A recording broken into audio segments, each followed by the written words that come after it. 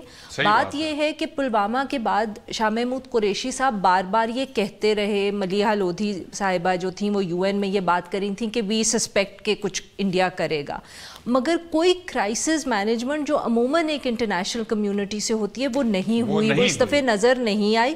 اب اگر ہم اس وقت کیا آپ کا خیال ہے کہ ہم امید کر سکتے ہیں کہ اب شاید کوئی ہوگی؟ Can we count on it or can we just hope for it? دونوں سائیڈوں سے یہ چیزیں ہوئی ہیں, دونوں I think they should not have waited for these 2 events to take place. مگر یاد رکھنے کی چیز ہے کہ اسرائیل کے لیے چھوٹی سی چیز ہوتے امریکہ کود پڑتا ہے, کیونکہ امریکہ کے قومی مفاد ان کے مطابق اسرائیل سے وابستہ ہیں.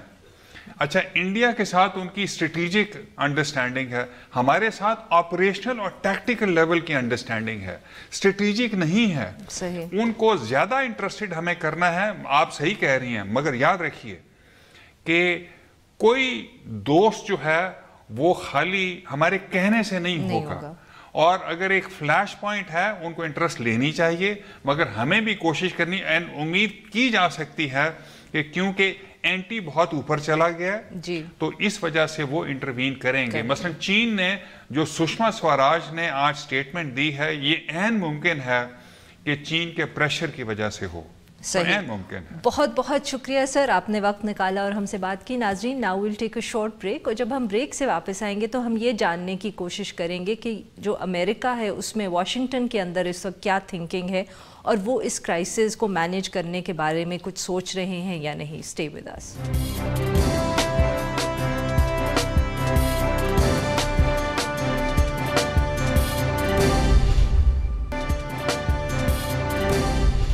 Welcome back. اور اب ہم ذکر کریں گے کہ بڑھتے ہوئے بھارت پاکستان کے درمیان کشیدگی کے تناظر کے اندر اس وقت امریکہ اور یونائٹڈ نیشنز اور انٹرنیشنل کمیونٹی کیا کردار ادا کر سکتے ہیں. جب بھارت نے پاکستان کے اوپر اٹیک کیا تو امریکہ اور یونائٹڈ نیشنز کی طرف سے پیغام آیا کہ جس میں انہوں نے دونوں ممالک سے کہا کہ وہ ریسٹرینٹ شو کریں, مگر آج کے واقعات کے بعد کشیدگی تو لگتا ہے کہ اور بڑھ گئی ہے. اس وقت امریکہ کیا سوچ رہا ہے اور ایسے کیا سٹیپس ہیں جو امریکہ یا دیگر ممالک لے سکتے ہیں جس سے جو ساؤتھ ایشیا کے اندر اس وقت جو سچویشن ہے وہ ٹھنڈی پڑ جائے. اس ایشو پر بات کرنے کے لیے ہمارے ساتھ موجود ڈاکٹر معید یوسف جو سینئر تجزیہ کار ہیں, and he is based in the United States. Welcome to the show doctor Moeed. بہت شکریہ. جی ڈاکٹر صاحب, تو آپ ہمیں بتائیں کہ اس وقت واشنگٹن کے اندر کیا موڈ ہے اور کس قسم کی تھنکنگ پریویل کر رہی ہے جو کرائسس ہماری طرف چل رہا ہے. دیکھیے عارفہ, پہلی بات تو یہ سمجھ لیجئے کہ آپ نے ابتدائی میں بات کی کہ کیا کر سکتی ہے عالمی دنیا.